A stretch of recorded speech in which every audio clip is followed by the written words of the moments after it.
Yes, indeed. Here we go, ladies and gentlemen. Pix 11 Studios right here on the corner of 42nd and 2nd in Midtown Manhattan. I'm Scott Stanford alongside the best executive sports producer in all of the Upper East Side and Midtown Manhattan, the one and only Bret Callahan. How you doing, baby? I'm doing great. Let me just say, before I get to all the formalities, that I think you have become one of the biggest podcast stars in America right now. Please. Don't heap praise yet. After your last podcast, which I believe was number 5, you're like the breakout star of the Hey, I'm just speaking the truth. I'm just talking about the New York Yankees and the truth. Shall set you free. It will set you free. Before we go any further, just tell me what. Laurel. What are you hearing? That says Laurel. Oh, come on. The only Yanni that I know is the guy who played at Acropolis. Yeah, Yanni. All right, Yanni. Yanni chimed in on that whole thing and said he heard Yanni. So of course. Shocking. Mr. Locke's Yanni heard Yanni. Ladies and gentlemen, welcome to Two Teams, One Podcast show all about the Yanks and Mets in the 2018 season. Bret and I will be here with you all season long. That's true. Don't forget, you can see both teams in New York's very own Pix 11. We've got 37 games left. Tonight at 7:30. Yankees-Royals, of course, our pregame at 6:30. While we're on the Yanks, let's get to it, man. Let's talk about it. They keep flowing along. They do. It's like we have a loss, win, win, win, loss, win, win, win. It's great. Yeah. Life's easy. Jim Brewer said it best. Yankee fans have the life right now. I saw Jim Brewer Saturday night at the Paramount. Plug. He was great. So much fun. Yeah. He's talking about the Yankees, how, can't do anything wrong. Yankee fans can sit on the beach. So funny. He talked about the controversial play at the plate last Saturday when there was a tag and it did, and everyone said he was safe. Right. He goes, it's like a mafia hit with the Yankees. We got a problem here. We got, and all of a sudden they changed the call. He's out. Yeah. The one thing what are we going to do about this? The one thing about this Yankee team, if you're talking about maybe a historic season, they have 4 guys right now who could hit 40-plus home runs. They do. And I don't think that's ever happened on any Major League Baseball team. They're not the Bash Brothers. They're the Smash Brothers, I guess. These guys are great. Yeah. I mean, the great thing with the Yankee lineup is you can go, even the bottom of the lineup. Gleyber Torres and Duhar. Right. Anyone can hit a home run. So you're not, no pitching staff is safe. Well, right now, I think you got guys, between 10, over 10. Right. You got Judge. Stanton, Didi, and Sanchez. Right. Those 4 guys have a shot. Well, I'm telling you, the Yankees. But I was talking to a friend of mine, and he said it best. The Yankees are the best regular season team in Major League Baseball. Really? Why is that? Because there's no 4-game set with the good pitching staff they're facing. That's right. Right. The problem is what happens in the postseason. Well, right. Sometimes they'll get a team where they don't have to face the Astros. Right. Where they don't have to face. So the Yankees basically need to get a starting pitcher. What they're going to do, I don't know. I think Clint Frazier could be in the trading block. He just came back up to the Yankees. Yeah. So that could happen. And Torres is having a great season, right? When they say someone has all the fundamentals to be a great player, you say, yeah, he's not 5-tool. Come on, we've heard so many 5-tool guys come up and not be 5-tool. He's 5-tool. He does everything right. What are the 5 tools of the 5-tool player? And I'm not asking reading, writing, arithmetic. He can read. He can read. He can dress well. Wait, the 5 tools. He's good. You got intangibles. You got the offense, the defense, right? The arm, the smarts, the stealing of the bases, and what's the 5th one? I'm saying the brain. The brain. The brain.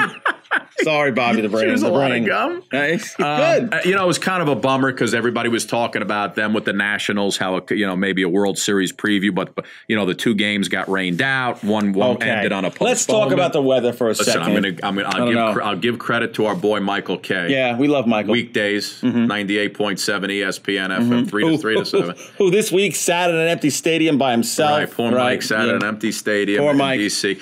Even he said, when they're building all these new stadiums, they really missed the mark by not putting these retractable roofs. And he said, you look at baseball, and we're still dealing with things that they dealt with when Babe Ruth was playing. You shouldn't have rainouts anymore. I agree with that. But then you get a doubleheader, which makes it nice. But a retractable roof costs a lot of money. Yeah. All right, let's get to your Mets. I know you love my the Mets. Yeah, I know you love them. Okay, last time we were here, we discussed how Yoenis Cespedes hurt something. Right. Mets medical staff is terrible.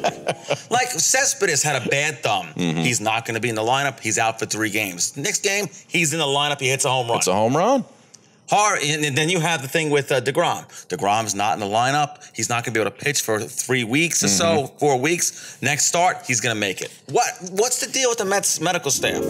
Now he's on the DL with the quad? Yeah, 10-day DL. I mean, come on. It's unbelievable. What the medical staff with the Mets is going to be shaking their heads. We can't catch a break. And this is a new medical staff. They had interleague play this week. Yes, right? They did. They crushed the Blue Jays. The Blue Jays crushed them. They crushed them on Tuesday night. Wednesday comes around in the rain. They lose 12-1. No. What's going on? It's your Mets. Wheeler, yes, who was supposed to have a breakout season. The wheels have fallen off with Mr. Wheeler. They're falling off Wheeler. Syndergaard's been like this. Yep. And then let's not forget everyone's favorite Met, the pitcher Jacob deGrom, who goes into the first inning last Sunday and throws 40, how many pitches? 48 pitches? 48 pitches. Okay. Then the rain comes and they pull him, DeGrom. By the way, have you ever seen a pitcher throw 48 pitches in the first inning and not give up a run? I know. That was the amazing thing. He walked the first 3 guys. How do you feel about your Mets? Is the sky falling? I don't pay attention anymore. No? You're like, okay. Only when we air the highlights. The start of the season, and the season's over. All right, listen, we had this week it was great. Guest. Very big guest. Thursday night, we were at the Sony Hall, right? Great event. Celebrating David Wells' 20th anniversary of David Wells' perfect game. Can you believe that was 20 years ago? No, it's amazing. And the most amazing part about that is... Go ahead. I love this story. It's one of my favorite stories of all time baseball. Go ahead. He was loaded when he pitched the perfect game. The guy was hungover. He was hungover. We had David Wells in here on our Sunday Sports Rewind. It's Plug good. the show. Plug the rewind. Where's the clip? There it is. And David spoke about that day 20 years ago. Take a quick listen.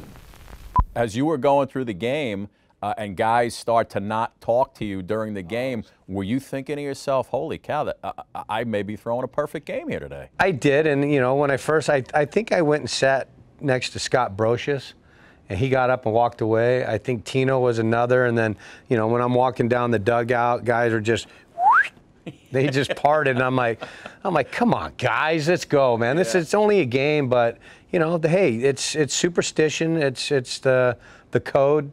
Never mess with anybody who's got that. And then I think in the 8th inning, David Cohn started chirping at me, telling me throw a knuckleball, called me a puss and all that stuff. So I was just like, what are you doing? But then I figured, I'm like, you know what? He's getting my mind off of things. There's Cohn going, come on, what are you doing? Come on. And it actually focused him more on the game because he said, I forgot I was throwing a perfect game. Well, that's the thing. These guys get so crazy and they sit there alone in the dugout. Maybe if you just continue to treat it like it was a regular game, you pitch better. You stay a little looser and you're not as tight. When it's kind of like producing a show, same thing. I've been hearing a lot this week about Bryce Harper. All right. And you spoiled Yankee fans. This team could be 110 and 10 after the first 120 I'm going to ask games, and you'd still say, wait, do we need Bryce Harper? Maybe we need Bryce Harper. I'm going to ask you a crazy question. I asked a friend this over the weekend, too. If you could trade in the offseason Stanton for an ace pitcher and sign Harper, would you do it? Yes. Right. I think I would. Of course. Not a bad. The only thing is, yes, you'll get rid of all that money with Stanton. I don't think you can afford both, although the Yankees are in very good financial shape. Very good because they come under that tax threshold and they're fine. They're not even at the tax But threshold. I wonder if that's the play. You get your ace pitcher. Harper's going to be $400 million. But is Bryce Harper, and I think he's great. He has a little bit of an attitude. How would he fit in New York? I think he'd be fine. You worry it's the same thing when these guys like a Bryce Harper comes here and they get into this lineup. You're not Bryce Harper of the Washington Nationals. No, anymore. You're a New York Yankee. You're a New York Yankee, and you're one of the guys in that lineup, just like Stanton. Stanton was the mayor of Miami. Would you trade Stanton for a pitcher in the offseason? It depends on what pitcher. It's got to be an ace type and pitcher. Sign Harper? And then sign Harper. Okay. I would do that. So now let me ask this question. Clint Frazier's back with the Yankees. Okay. Would you trade Clint Frazier for a pitcher right now? Yes. I think you have to. Yeah, because do you need Clint Frazier? I know the fans love him, but do you need him? Well, that's the question is this. Is Aaron Hicks your true center fielder? I don't know. You tell me. Are you my true executive producer? I think so. Who even knows? Who knows?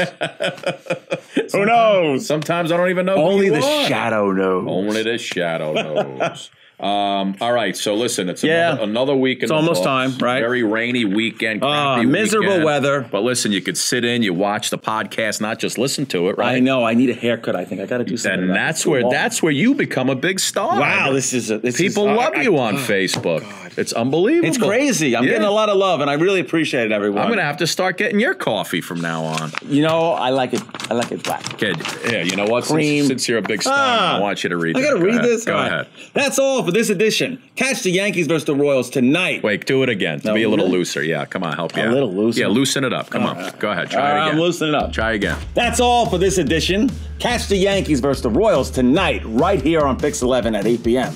And the Mets battle the Diamondbacks Saturday and Sunday, again, only on Pix 11. Thank you. To see the full schedule, visit pix11.com/baseball, where you can also find the latest baseball news and new episodes of this fantastic show called Two Teams, One Podcast. If you like the show, make sure you subscribe. We're now on YouTube. So type Two Teams, One Podcast. And that's it. How'd you do it, right? I give you okay. 8 out of 10 stars for that. You gotta close. For Brett Callahan, I'm Scott Stanford. See you next time.